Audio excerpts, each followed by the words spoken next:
That's the big secret. When the United States created the globalized world, we did it in order to induce other countries to be on our side. Basically, we will patrol the global oceans for you if in exchange you join us in the Cold War against the Soviet Union. We've seen this movie before. As long as the North Sea is in play, as long as the Scandinavians are around, I don't think you're going to have an energy crisis. The potential for the upside here is amazing. We haven't seen this sort of era in Polish history in 600 years. This is kind of cool.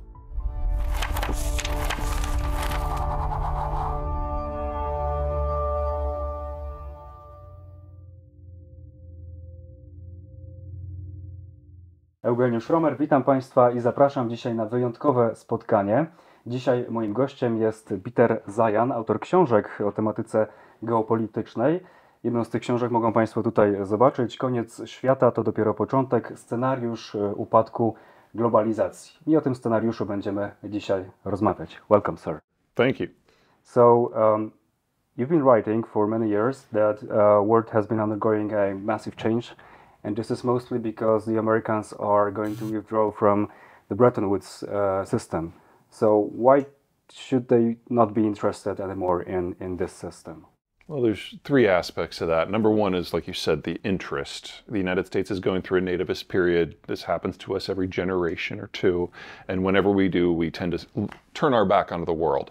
I think the best example I can give you is that in, for example, immigration and China. Here are two issues that obviously reshape the economic and political landscape.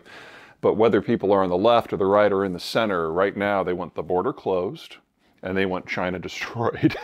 And the only variation is who is going to be more draconian on those topics. We will get through this. This is the fifth or sixth time we've done this as a country, but we're not going to figure it out in the next 2 or 3 years. This is something for next decade, most likely.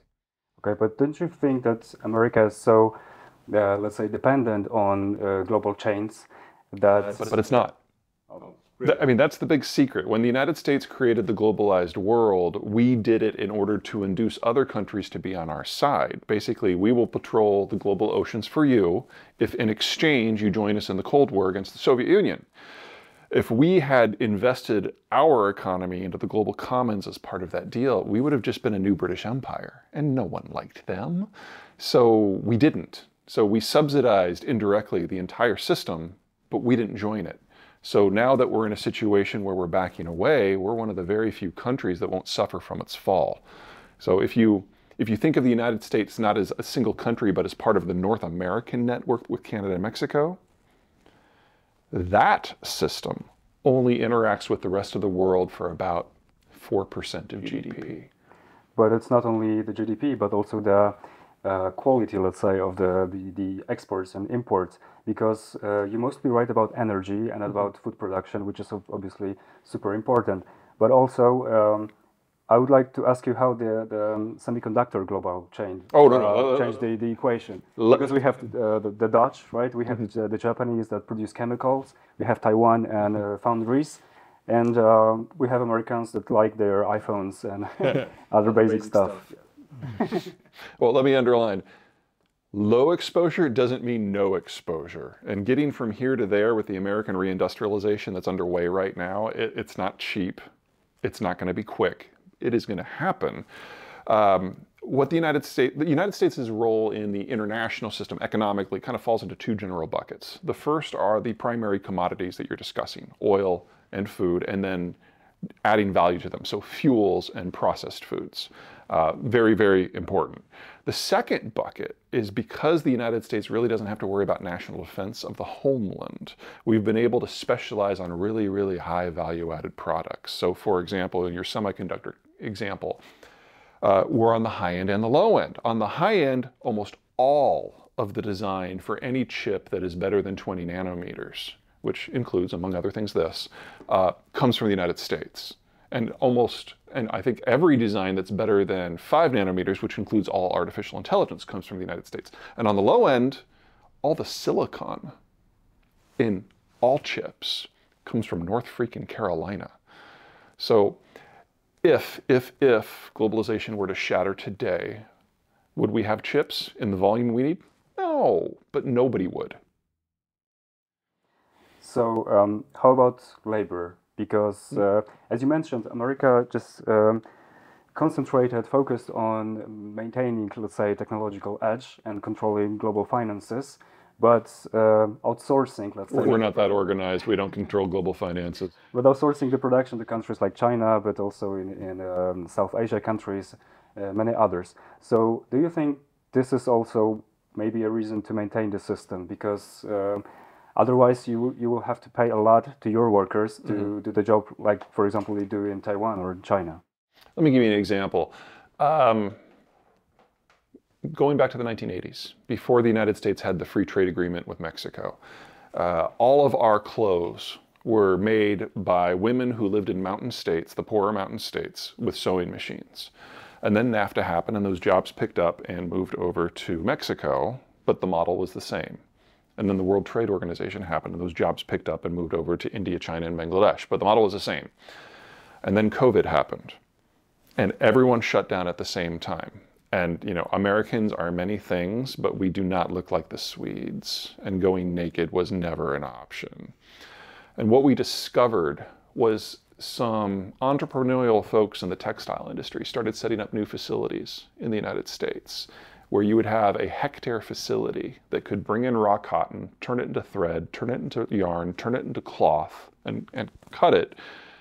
And the end product per square meter that came out was cheaper than what came out of Bangladesh. These facilities had a staff of 2. The United States has been moving manufacturing abroad for so long that the technology has had a chance to evolve, and it's not until we have that Swedish moment that we're going to think to look to see what we can do. Will it work with everything? Of course not. But we never would have dreamed that the United States would be the lowest cost, highest volume producer of textiles today. So due to technology, it won't be very, let's say, labor consuming, your production? Probably. I mean, and for every industry where that is true, there's probably an industry where it's not true. And this is going to be awkward. Okay. I would like to switch into more geopolitical terms now. You write about Heartlands. It's mostly the fun topic. Okay. Yeah. Russia possesses, right? Yep. But Halford, John McIntyre, obviously know him. He called it the Heartland, which is very very known expression. So he was afraid, and many other Western analysts and experts, that the power that holds Heartland, or Heartland if you prefer, will, let's say, somehow unite with a power of which is surrounding Heartland. One of the powers, for example, Germany or China, which is more fertile, has more production, which is more, let's say, technologically advanced. And this is going to be a serious threat to the US because they together will have more resources than any of the other islands that the world has. Let's take a quick walk through history. The idea of the heartlands, the Heartlands, the midland, whatever you want to call it. Everyone has their own term, looking at it from a slightly different point of view. I focus more on the economics of how you manage it. McNamara, of course, focuses more on the access points. They're all legitimate ways to view the issue. But the bottom line is that the government that's in the core of Eurasia, there are multiple access points to both East Asia and Europe, and then also moving south into Southern Asia and especially the Middle East. And it's very, very difficult for whoever controls Greater Moscow, if you want to call it that, Russia, if you want to call it that, to prevent all of these areas from penetrating in. And so the most successful that it's ever been was under Stalin, when all of those access points were controlled by the Soviet Union. It never lasts. And even if you can get half of them, then the other half are open. So Russia is the most invaded country in human history to still exist today because of this vulnerability of access. And if you get a partnership between the country of the core and anyone on the periphery, it will always be temporary, because everyone on the periphery sees the Heartlands as a threat, as something that's dominated by low tech, low investment, low productivity, but lots and lots and lots of people. And so there may be an alliance of convenience. The Nazis did that. The Chinese are doing that today. But it never lasts, because what the core territories need is not what the outside powers can offer, and vice versa. It can be an alliance of convenience, and that can matter, but it's never permanent. And not to mention that you also believe that China is going to fall as a country. Yeah, there's that too. Yeah. Why is it so? Let me give you two big reasons. Number one is globalization. Even if the United States wanted to maintain the system, and I would argue that politically we really do not, economically we really do not, and militarily I would argue we couldn't anymore even if we wanted to.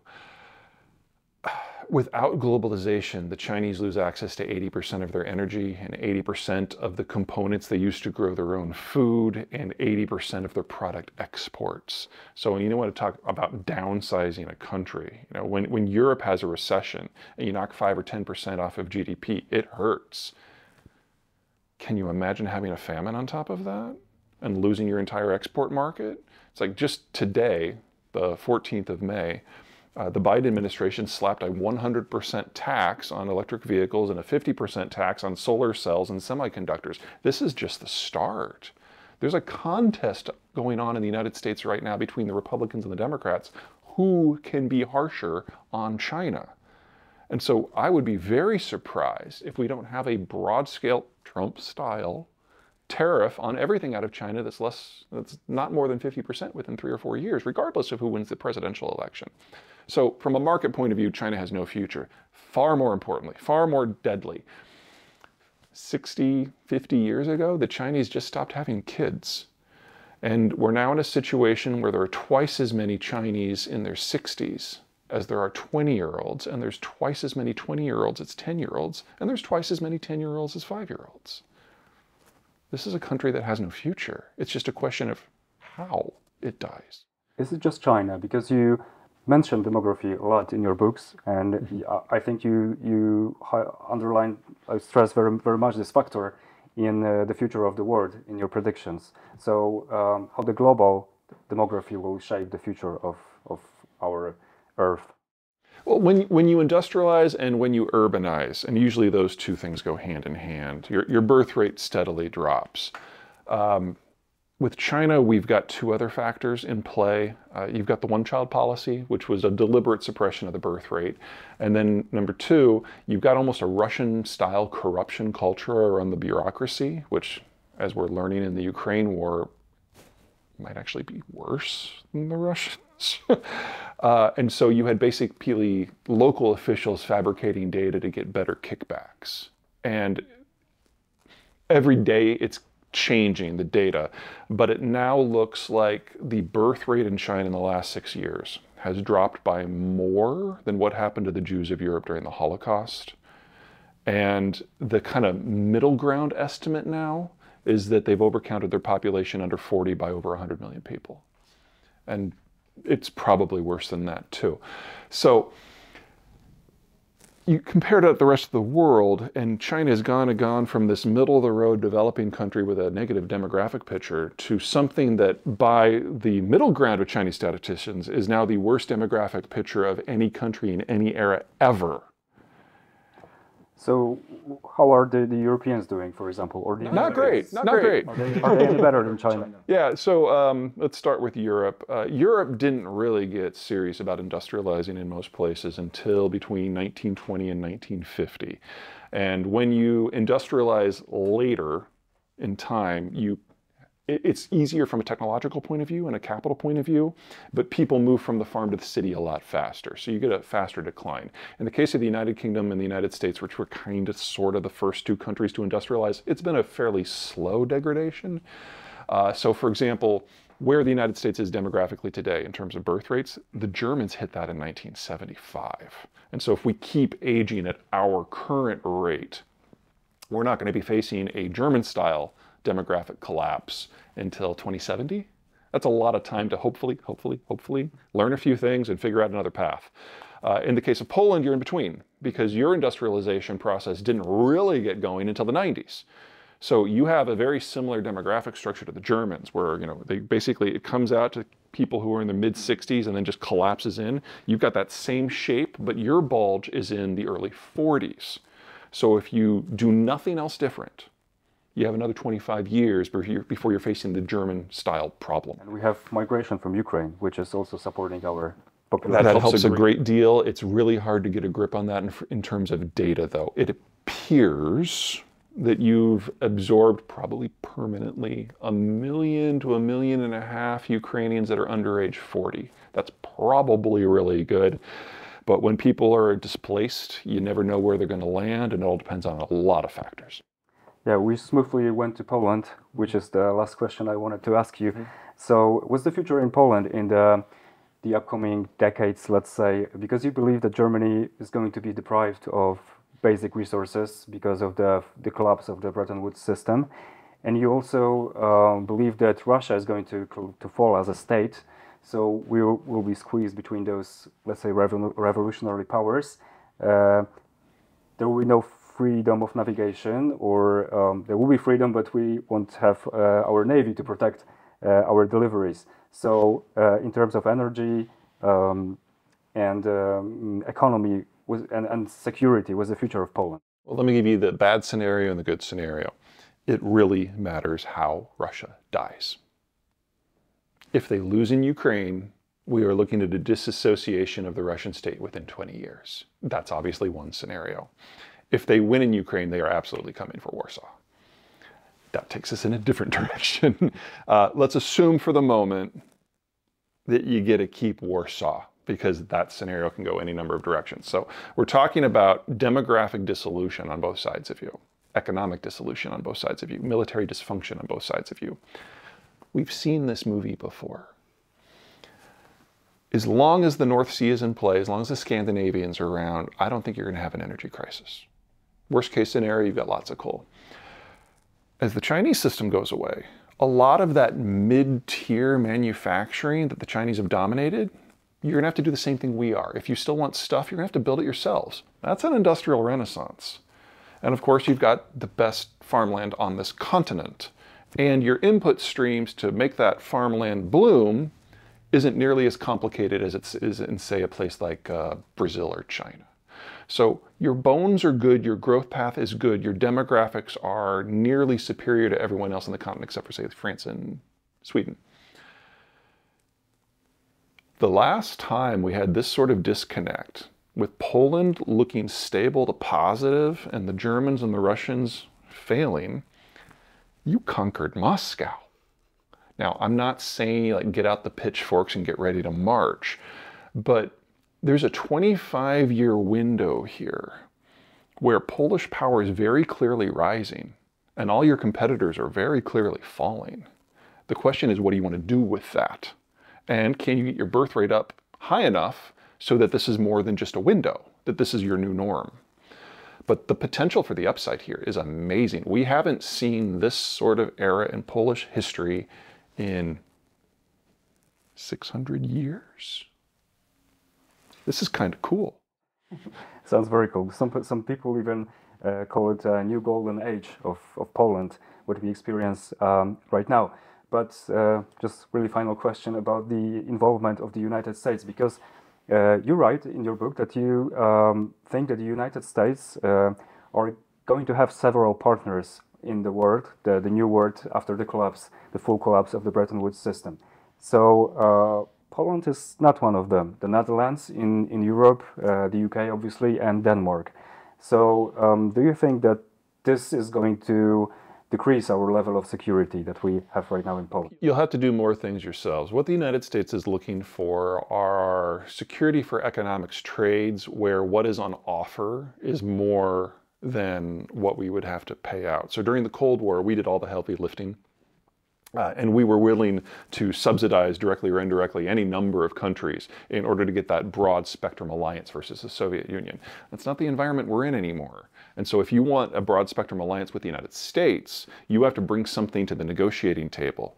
The only country to this point that has figured that out is Japan. They have entered into a trade deal with the United States that is humiliating. And they have built a couple of light carriers that now run exclusively American fighter jets. And to be perfectly blunt, they're under American strategic command. That was their price for buying their way into the inner circle. I don't know if as a land power between Germany or Russia, the Poles can offer something that is sufficiently robust for us to want to remain involved in the long term. But Sweden's less of a carry for us. Denmark's less of a carry. Britain is less of a carry. So there are a number of countries with excellent relations with Poland that have excellent relations with the United States. So think of Poland not as someone who gets left. Think of Poland as the outer circle. All you have to do is survive. You have a vested interest in doing that anyway. We also need to think strategically ahead, like 30 years ahead, not only in the current politics, but this is our interest. Well, and this is wild because when people think of law and justice in the United States, thinking ahead was not something that they were often accused of. But I gotta say, the weapons orders that they made from the South Koreans, they may have done it for the wrong reasons, in the wrong way, but if you take all that equipment, you learn to operate it yourselves, you will have a ground force that is more powerful than Germany and France and Spain and Italy combined. At the same time, your agricultural system is fine. At the same time, your energy system looks okay. At the same time, you're seeing an expansion of your industrial base. I'm telling you, this is, the stars are telling me that this is the best it's been in 600 years. Hopefully, sir. Thank you very much for this extremely interesting interview. Thank you. My pleasure.